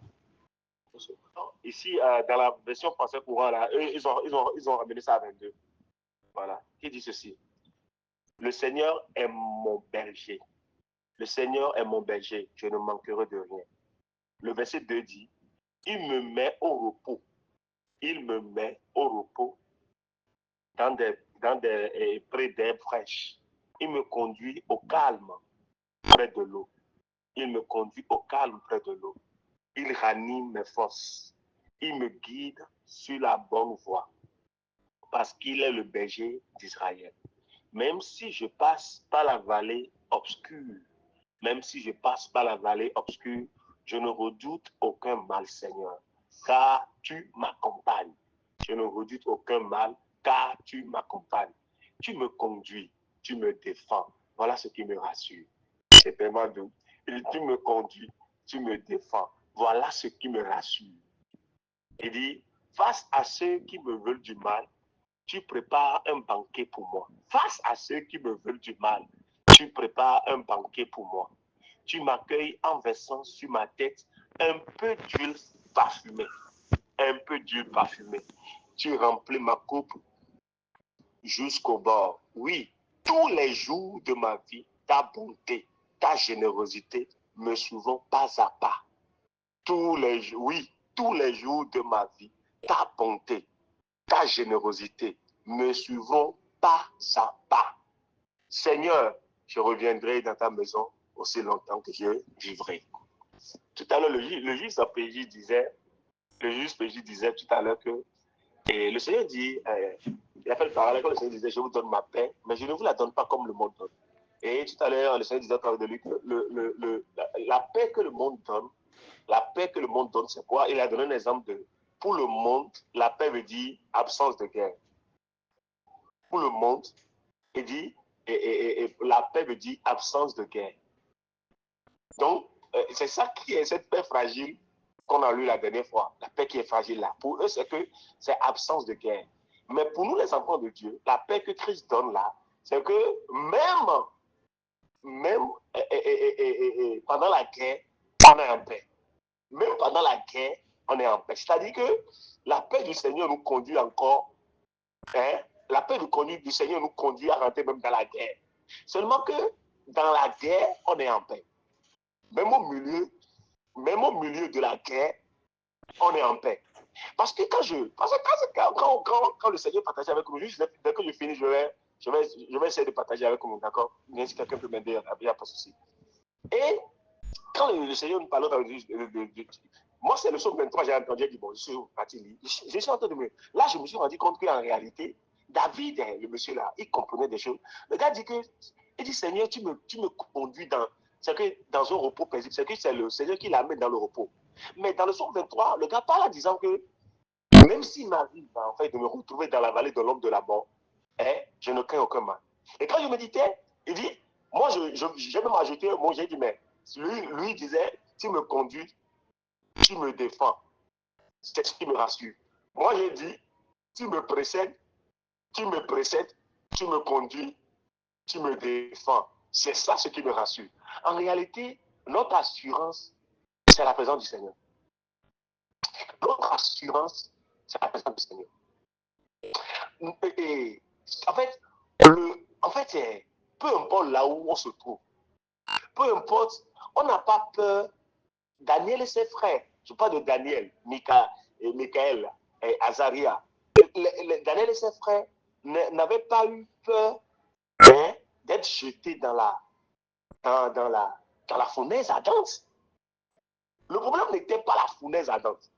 En fait, mais parce que avant même qu'on les jette dans la fournaise, les gars ont dit quelque chose. Ils disent, non, Dieu est capable de me délivrer. Mais il dit, mais même s'il ne le faisait pas là, roi, nous n'allons pas nous concerner devant toi. C'est-à-dire que les gars étaient tellement prêts, le Seigneur les a donné une conscience où, en fait, que le Seigneur nous délivre de tes mains ou pas, soit ensuite d'une chose, en fait, on ne va pas se prosterner devant toi. On ne se prosternera pas devant toi. En fait, ce n'est pas l'absence de guerre. Parce que pour eux, la guerre a été le feu. Parce que si eux, ils allaient être en paix, ils allaient dire que Seigneur, si tu nous délivres alors de ce feu-là, alors on sera en paix. Mais les gars, avant même d'être jetés dans le feu, ça dit qu'il y a une or. Il a dit que la parole de Dieu nous révèle. Il dit qu'on les a jetés combien? Ils étaient au nombre de combien? On a jeté, je crois, 3 personnes, je crois, non, dans le feu. Mais après, on est venu voir combien de personnes? 4. 4 personnes. Ça veut dire quoi? Ça nous révèle encore que, en fait, leur confiance était seulement sur la présence du Seigneur. Être conscient que le Seigneur est là. Et c'est ce que David aussi dit ici. David aussi dit, il dit, il y a quelque chose qui me rassure là. S'il y a quelque chose qui me rassure, c'est de savoir que tu es là. En fait. S'il y a quelque chose qui me rassure, qui me préoccupe là, c'est de savoir que tu es là. Donc, même le problème n'est pas la vallée. Le problème n'est pas la vallée de la mort. Le problème, mais je veux insister une chose, c'est que toi, mon Père, là, tu es avec moi. Tu es là. Et quand on remonte même dans l'histoire des espions, les espions que Moïse a envoyés explorer le pays que notre Père, parce que pour eux, lorsque le Seigneur leur parlait, c'était pour ce pays-là. Parce que le Seigneur leur avait dit, j'ai prévu pour vous un pays où coule le lait, le miel. Là. Et voilà. Quand ils ont envoyé les espions explorer ce pays-là, ils sont partis là. En réalité, c'était 12 à Mosquito. Ils sont partis. Vous allez voir qu'il y a eu 10 qui ont fait un rapport différent. Il y a 2 aussi qui ont fait un rapport différent. Les 10 qui ont fait leur rapport était concentré sur les géants, les ennemis, les problèmes. Et leur rapport était seulement sur ça. Mais les deux autres, parlant de Josué et Caleb, eux, leur rapport a été quoi? Ils disent que le Seigneur, notre Dieu, celui qui est avec nous là, il nous a donné le pays. Le Seigneur, en réalité, j'ai compris que dans les deux camps là, ce qui faisait la différence entre les deux, Josué et Caleb, eux, étaient conscients de la présence de Dieu. Ce qui était totalement le contraire des 10. Parce que les autres, en réalité, dans leur rapport, tout ce qu'ils ont chanté, tout ce qu'ils ont dit là, ils ont parlé sur la base de ce qu'ils ont regardé dans le pays. Ils ont dit, ah oui, oui, oui, il y a des gens, ils vont nous frapper, on est tellement petits face à eux. Mais Josué et Caleb, quand ils parlaient, ils n'ont même pas évoqué leur force. Les gars n'ont même pas évoqué qu'ils ont la capacité d'aller prendre le pays, non. Mais eux, ils disaient simplement, le Seigneur, notre Dieu là, rappelez-vous, souvenez-vous. Ils parlaient seulement du Seigneur. Ils mettaient le cap sur le Seigneur.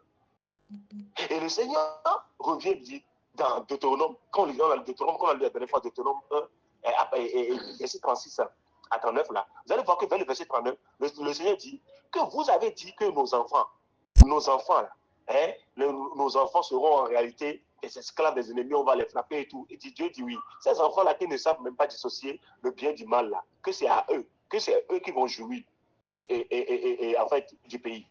Ça veut dire qu'en réalité, que Dieu, notre Père ne nous veut pas dans la pensée dans cette pensée de bien et du mal, quoi. Il ne nous attend pas dans cette pensée du bien et du mal. Ou en fait, j'ai beaucoup aimé le passage de Matthieu 6, là, la version anglaise que PJ a partagé avec nous, qui disait, il disait, ne vous préoccupez pas à la fin, ne vous préoccupez pas d'avoir raté le but, d'avoir raté quelque chose. Parce que, en fait, beaucoup sont stressés dans ça. Ils sont aujourd'hui, mais ils disent, il y a 5 ans en arrière, c'est sûr que j'ai fait le mauvais choix. J'ai fait un mauvais choix qui m'a conduit là où je suis aujourd'hui. Beaucoup sont là. En fait, ils sont à 2025, là, maintenant. Mais ils sont là, chaque fois, on me dit, c'est sûr que j'avais fait un mauvais choix il y a 2 ans en arrière. C'est ça qui m'a conduit là où je suis aujourd'hui. C'est sûr que je me suis trompé. Et si je n'avais pas fait ce choix-là, et si. En réalité, ils sont en train de se torturer pour rien. Et pourquoi j'ai aimé la fin du passage, il dit, ne vous préoccupez pas d'avoir raté quelque chose. Ne vous préoccupez pas de ça. Ne vous préoccupez pas de ça, en fait. Cette vie où on dit aux gens, et cette notion, on dit que la Bible même dit que j'ai mis devant toi la vie et la mort, choisis la vie et tu vivras. Toi, tu peux faire un choix. Toi, tu peux faire un choix. Quand Dieu disait choisis la vie, là, tu vivras là. Le Seigneur est en train de. Les gens pensent que le Seigneur en fait, on veut toujours prendre Dieu, et avec notre français faible là, on veut toujours prendre Dieu avec notre français limité là. On veut comprendre Dieu avec les mots, le français là, qui n'a même pas de. Le français est faible là. Qui ne fait que chaque fois on fait que changer de mots dedans là. Comment on veut mettre Dieu à ce niveau? Quand Dieu dit choisis la vie, tu vivras, Dieu ne parle pas, c'est une métaphore. Allons-y comprendre ce que Dieu a en train de nous dire. Parce qu'ailleurs, Dieu dit, vous ne savez même pas dissocier votre main gauche de votre main droite. Il dit, vous ne savez même pas dissocier. Quelle brebis fait un choix, mes amis? Quelle brebis? Vous avez vu une brebis faire un choix une fois? Même dans le naturel, la brebis est l'animal qui est, on dit souvent même dans notre dialecte ici, au Bénin par exemple, même au Togo, on dit souvent quand quelqu'un t'insulte, il dit que tu es comme une brebis là, que c'est une insulte qui est tellement forte parce que la brebis est reconnue comme étant bête. Excusez-moi l'expression. Parce que c'est pour ça qu'on dit, regarde comment il est comme une brebis là, comme un mouton là. On dit que la personne t'a mal insulté. C'est pour dire que le mouton est bête, quoi. La brebis est bête, quoi. La brebis ne cherche pas à savoir. La brebis ne connaît pas prévention routière. Vous avez vu une fois une brebis accompagner un berger et commencer par se poser la question et ma main gauche, je la main droite. Je veux prévention routière. C'est à l'école, on nous a appris. C'est le français que nous a appris.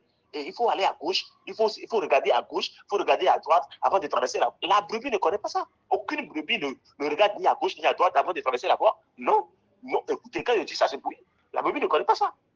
Les codes de la route, mais si tu juste jusqu'à. Aucune brebis ne connaît le code de la route, même pas. Si la brebis connaissait le code de la route, le berger n'allait pas garder la houlette et le bâton. Si la brebis connaissait le code de la route là, le berger n'allait pas garder dans sa main la houlette et le bâton. Parce que la houlette permettait au berger de ramener la brebis lorsqu'il a sorti de route. Lorsque la brebis prend une autre direction que le berger ne voulait pas là, le berger utilise la houlette pour le ramener à l'autre. C'est ça le rôle de la houlette. C'est ça le rôle de la houlette. C'est parce qu'on a entendu dans ce pays, dans des prédications où on dit que le berger utilise le bâton pour casser le pied de la brebis. Et oh Seigneur, que quand la brebis est têtue, quand la brebis ne veut pas écouter, le berger utilise le bâton, oh Seigneur Jésus, pour le casser, pour casser son pied. Et la houlette, les gens ne veulent même pas en fait. C'est grave. La seule chose en fait, David pouvait dire la seule chose qui me rassure là, c'est de savoir que tu es là. En fait. C'est ta présence qui me rassure. De savoir que tu es là. Que je me retrouve dans la vallée de l'homme de la mort.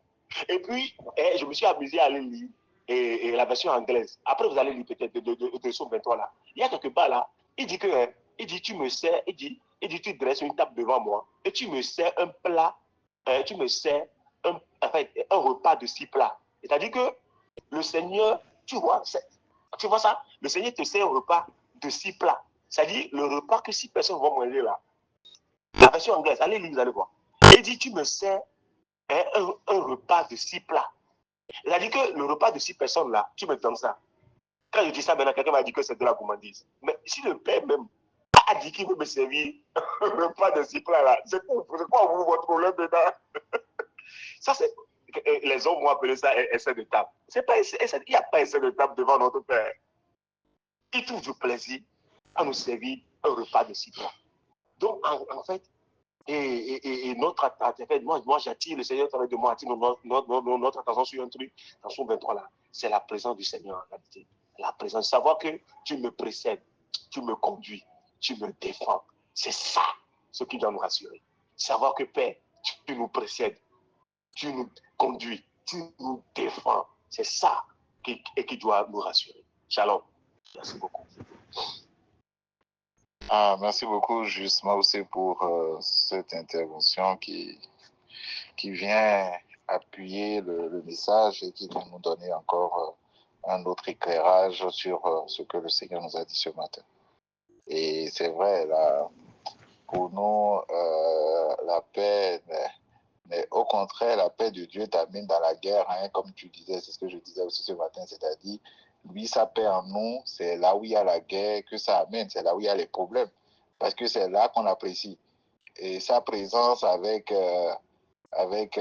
les Daniel et autres les a amenés dans le feu pour qu'on voit qu'ils étaient là, ils étaient toujours là, mais puisque personne n'a vu, il a fallu les jeter dans le feu. Donc sa paix nous guide toujours. C'est pas en vain que David parle de l'homme de la vallée de la mort, parce qu'il sait que c'est un berger qui aime ces endroits-là. C'est un berger qui, les voies que lui prend, c'est toujours des voies compliquées. C'est un berger qui ne prend jamais les voies droites. Donc, mais il est là. Et si la brebis était capable de connaître la droite, la prévention routière, le cours de la route, il n'aurait pas besoin de berger. C'est justement parce qu'il ne connaît pas qu'il a besoin d'un berger. Et c'est là, donc s'il y a des brebis parmi, en tout cas, s'il y a des frères et sœurs qui sont brebis comme nous et qui connaissent déjà le cours de la route, plus besoin de se connecter, hein, ils n'ont plus besoin du berger. Bon, c'est ça, on a des brebis qui ont des pieds cassés aussi, comme eux, leur berger leur casse les pieds. Hein, des brebis estropiées. On bénit en tout cas le Seigneur pour sa parole pour nous ce matin. Est-ce qu'il y a d'autres interventions? Ouais, juste amour. Oui, Jean Amour, le bon. Oui, shalom, c'est juste. Bénis le Seigneur pour la vie de chacun de nous. Et aussi pour le message de ce matin qui nous plonge plus en profondeur dans ce sujet concernant le repos. Et il y a une phrase qui a vraiment retenu mon attention dans le texte de Matthieu que Jésus a lu. Il disait, ne vous inquiétez pas de ce que vous avez raté.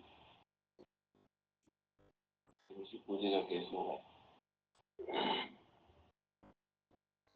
Tout ce qui inquiète l'homme, toutes les précautions que nous prenons, parce que soit nous avons cru que nous avons raté quelque chose et nous ne voulons plus rater ces choses, ou nous voulons prévenir, voilà le mot que nous utilisons. Pour revenir sur ce sujet de la santé, je prends toujours cet exemple. Parce que nous ne voulons pas tomber malade. On ne doit pas manger ceci, on ne doit pas manger cela, et on fait des efforts. Alors que cela se pose complètement au repos.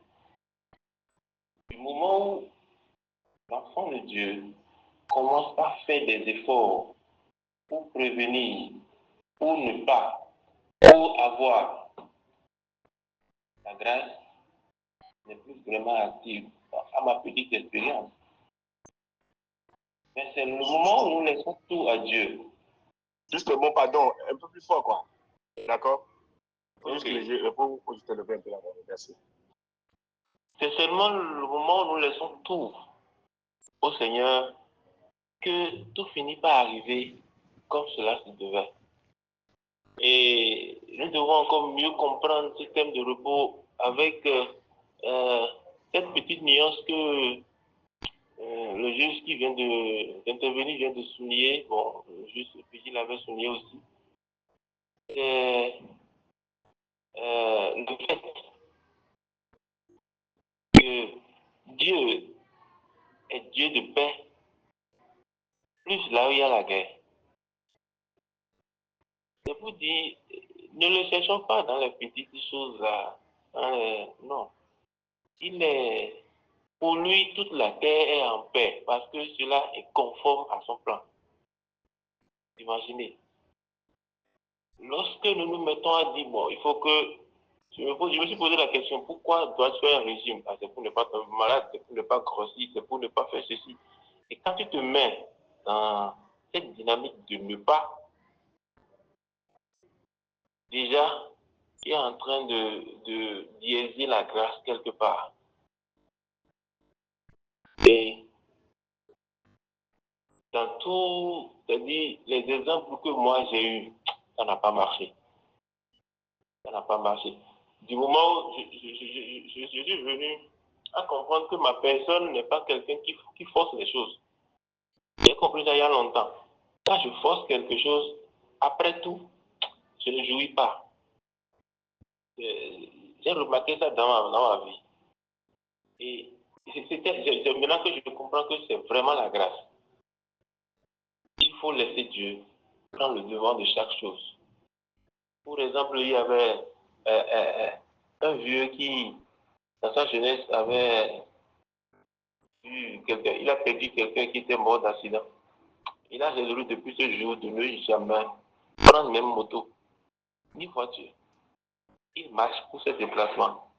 De sorte qu'il ne voyage plus comme ça. Mais vous savez de quoi il est mort? Il est mort d'accident dans sa chambre. Il a fallu qu'on achète un petit jouet de voiture à son enfant.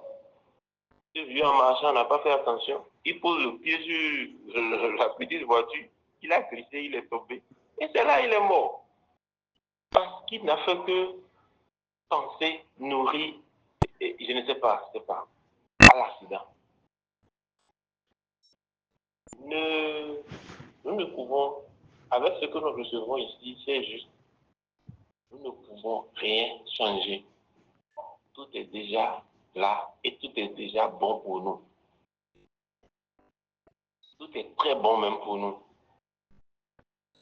Comme l'a dit le juge qui vient de terminer. Peu importe la condition dans laquelle tu te trouves, peu importe le pays dans lequel tu te trouves, il est là. Et puisqu'il est là, tout va très bien. Il est vraiment important que nous jouissons de ce repos. Et quand j'écoutais le message de ce matin, j'ai pensé à ce thème. Venez à moi, vous tous qui êtes fatigués et chargés, et je vous donnerai du repos. Mais quand on vient à lui, il ne nous donne plus. Maintenant que nous sommes à lui, on a le repos. On est dedans pleinement. Et je vois que c'est la base même de ce que nous disons ici. Nous sommes tout chrétiens, tout enfant de Dieu qui n'a pas encore compris, qui n'a pas encore reçu cette grâce, vraiment, que Dieu, bon, je ne veux pas demander que Dieu, parce que c'est son plan qui se réalise. Ma prière ne servira à rien. Mais, quoi qu'il, le jour où il comprendra, il saura que vraiment, oh, le Seigneur m'a aimé. Et c'est pour nous rappeler seulement que nous qui écoutons ce message, il nous aime énormément. Je ne sais pas si vous voyez la grandeur de cet amour à travers ce message de repos.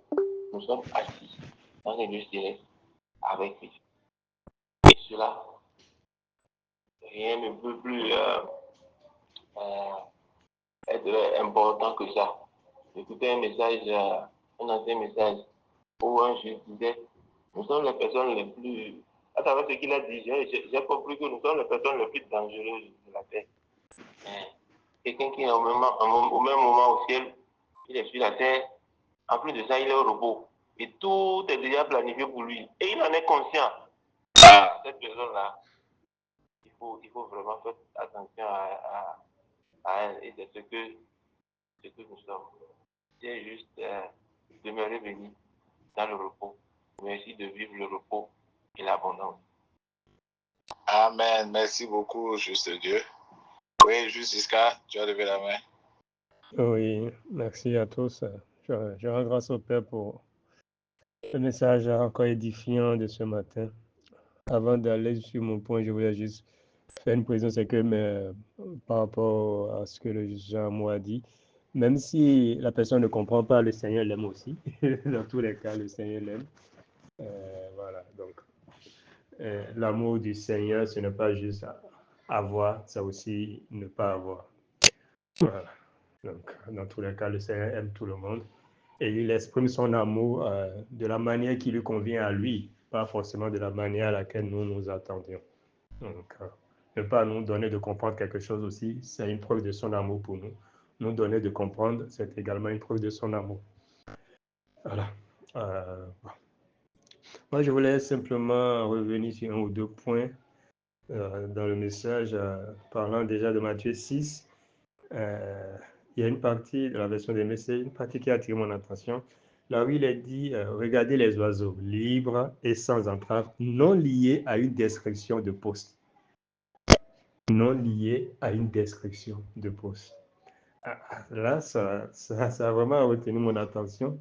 Pour dire quoi? Pour dire donc, et après, je lis la suite pour qu'on comprenne bien le contexte. Il y a ensuite insouciance sur la protection de Dieu et vous comptez bien plus pour lui que les oiseaux. Pourtant, il prend soin des oiseaux, il les nourrit et tout.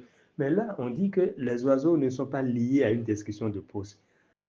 Mais malgré ça, le Seigneur prend soin d'eux. Malgré ça, le Seigneur les nourrit. C'est pour dire quoi? Aujourd'hui, la description de poste, pour beaucoup dans le monde professionnel, on comprend un peu cette expression description de poste. Quand on t'embauche quelque part pour un emploi, il y a toujours une fiche de description de poste qui accompagne cela et tu sais, voilà, ce qu'on attend de toi, les objectifs, les tâches, les missions à accomplir par rapport à ce poste-là, les responsabilités qui te sont confiées, les responsabilités liées à ce poste. Mais ici, dans ce passage, on dit que les oiseaux ne sont pas liés à une décision de poste. Donc, les oiseaux ne sont pas liés à des objectifs à atteindre, à des missions à accomplir, à des tâches, à des responsabilités. Rien de tout cela.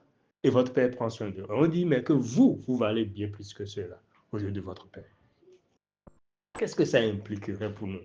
Ce que ça impliquerait, c'est que, donc, en fait, pour que le Seigneur, notre Père, prenne soin de nous, nous protège, nous bénisse, nous fasse du bien. Voilà, cela ne dépend pas, cela n'est pas lié à des responsabilités qu'on aura, ce n'est pas lié à des actes qu'on poserait, à des missions qu'on accomplirait pour lui ou quoi. Mais non, c'est indépendant de ça, en fait. C'est indépendant de ça. Et ça a vraiment retenu mon attention. Et un jour, on dit, ils sont insouciants sur la protection de Dieu. Insouciants. Et c'est cette attitude que nous devons vraiment aussi apprendre à développer, insouciant. Et ne soyons pas dérangés quand quelqu'un qui ne comprend pas cela en nous voyant nous dirait, toi tu es un inconscient, tu es un insouciant, peu importe. Oui. Pourquoi? Parce que on dit les oiseaux sont insouciants sous la protection de ça. Ils sont conscients, on griffe. Quelqu'un peut dire, mais est-ce qu'ils ont une conscience? Ça trouve moyen, mais je pense qu'ils sont quand même conscients de quelque chose. En tout cas, ils savent qu'ils sont sous la protection de Dieu, sans doute. On dit, ils sont insouciants sous la protection de Dieu. Donc, ce qui forge leur insouciance, c'est le fait qu'ils soient sous la protection de Dieu. On n'est pas insouciant juste parce qu'on est insouciant, non. Mais c'est parce que nous savons que nous sommes sous la protection de quelqu'un. C'est parce que nous savons que quelqu'un est là. Et ça nous ramène au point soulevé par le jugement aussi, à savoir la présence de l'Éternel à nos côtés. C'est ça qui fonde notre insouciance, en fait. Et on l'assume, et je nous encourage à assumer ça partout. Oui, à l'assumer. Oui, nous sommes insouciants. Et nous prenons plaisir à être insouciants parce que nous sommes sous la protection de notre Père. Nous sommes sous la protection du Créateur de l'univers, de celui à qui tout obéit, de celui à qui tout est soumis, qui contrôle absolument tout. Donc nous sommes sous sa protection. Donc je n'ai pas à me soucier de quoi que ce soit. Je n'ai pas à garder par devant moi des soucis. Non, je reste insouciant parce que je suis sous sa protection. Donc je n'ai rien à craindre en fait.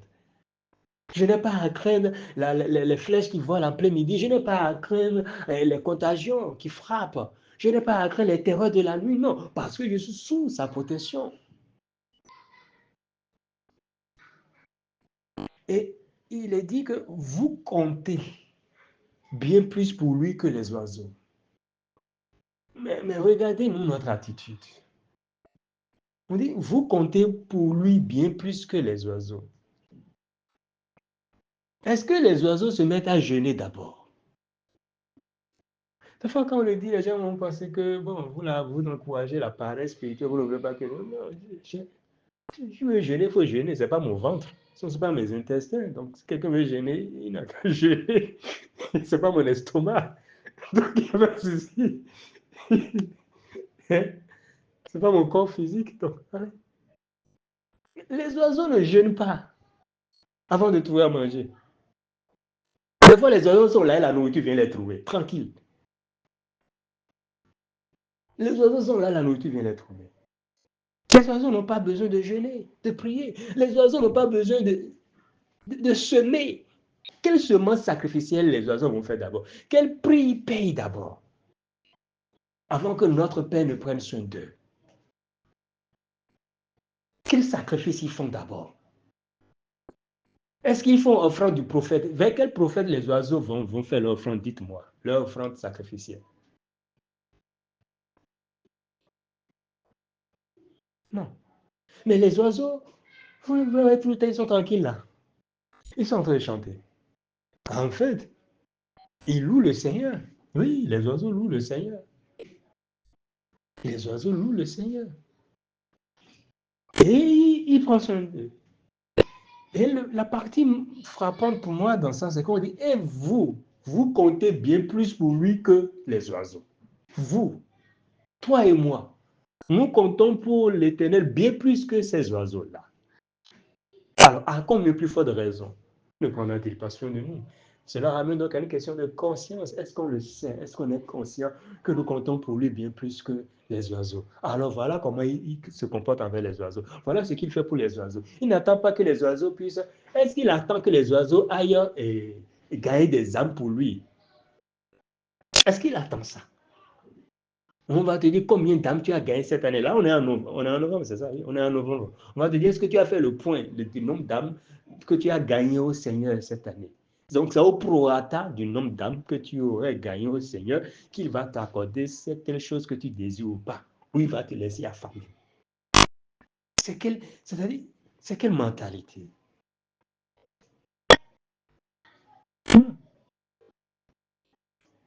Il n'y a même pas d'âme à aller gagner au Seigneur. Voilà encore autre chose. Peut-être un jour on va revenir sur ça. Il n'y a aucune âme à aller gagner au Seigneur. Toi, tu vas gagner âme pour lui. Ça, en fait. L'expression même est biaisée dès le départ. Gain d'âme. Tu vas aller gagner. Attends, il faut revenir sur ça. tu vas les gagner âme pour lui. Les âmes sont perdues. Et lui ne veut pas aller les chercher, c'est toi qui vas aller chercher ce qui lui appartient. Alors tout lui appartient. C'est perdu à aller où? Oh, il est le bon berger. Autrement, on te dit qu'il n'est pas un bon berger. Les âmes sont perdues pour aller où? Mais quelqu'un est venu les voler, qui les a volés? Alors que tout lui appartient à lui. Alors qu'il est omniscient, il sait toutes choses à l'avance. Bref, il faut dire simplement que puissions-nous avoir cette conscience que nous valons beaucoup plus aux yeux de notre Père que les oiseaux du ciel, que les fleurs sauvages. Il prend soin de tout cela. Il les embellit. Ils n'ont pas besoin de make-up, ils n'ont pas besoin de... Non, il s'occupe d'eux. Il s'occupe d'eux. Pour finir, il y a le passage de Philippiens 4, où Paul dit qu'il a appris, en fait, ça m'a amusé un peu, ça m'a fait rire, je me suis posé une question là. Paul dit qu'il a appris à avoir faim, il a appris à être rassasié. Je me suis dit, mais comment on apprend à avoir faim? Comment on apprend à être rassasié? Je sais pas, PJ, peut-être tu peux y répondre. Comment on apprend à avoir faim? Comment on apprend à être rassasié? C'est une question que je me suis posée à ce niveau en lisant le passage de Philippiens 4 là. Parce que je me suis dit, comment il a appris à avoir faim? On apprend à avoir faim? Soit on a faim, mais comment on apprend à avoir faim et comment on apprend à être rassasié? Bah, je termine par ça, donc, PJ, tu voudras bien y répondre. Merci.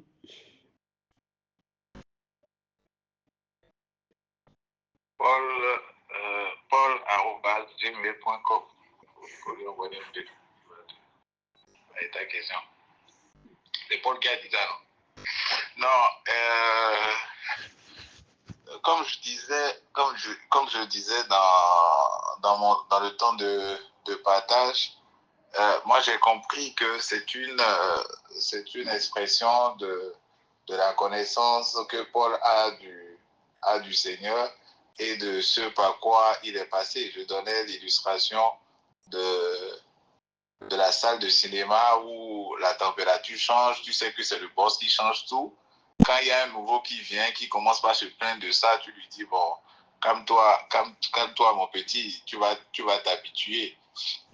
Je pense, moi j'ai compris que ce que Paul dit, c'est l'expression, quand il dit j'ai appris à avoir faim, à être dans l'abondance, tout ça, c'est l'expression de la souveraineté de Dieu sur sa vie. Et la fin, dans la traduction de Message, en dit assez long, en disant que ce n'est pas ce que nous avons. Il dit, j'ai compris le secret du bonheur. Ce n'est pas qui n'est pas lié à, c'est pas ce que nous avons ou là où nous sommes, en tout cas physiquement qui compte, mais c'est ce que nous sommes en lui et ce qu'il fait au travers de nous, c'est ça qui compte.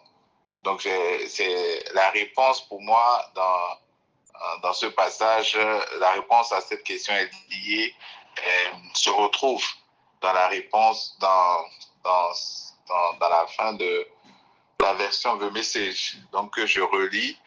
Il dit, j'ai trouvé la recette du bonheur. Quoi que je sois rassasié ou affamé, les mains pleines ou vides, quoi que j'ai, où que je sois, je peux tout surmonter grâce à Dieu qui fait de moi ce que je suis. C'est ça, moi, la réponse que je trouve à la question. Donc, on apprend à ça, s'il faut apprendre en griffe, soi-disant avoir faim, c'est pour dire que il est resté, il a connu la faim, il a connu la nudité, il a connu l'abondance, mais au-delà de toutes ces choses-là, ce qui est important pour lui, c'est ce que il est en Dieu et que Christ est pour lui. Donc, le jugement où cela dit, c'est-à-dire c'est la présence du Père à ses côtés. C'est tout. Justement, c'est la présence du Père à ses côtés. Donc voilà. Le temps est avancé. Je pense qu'il n'y a plus d'autres questions. Je retourne la parole au juste jusqu'à pour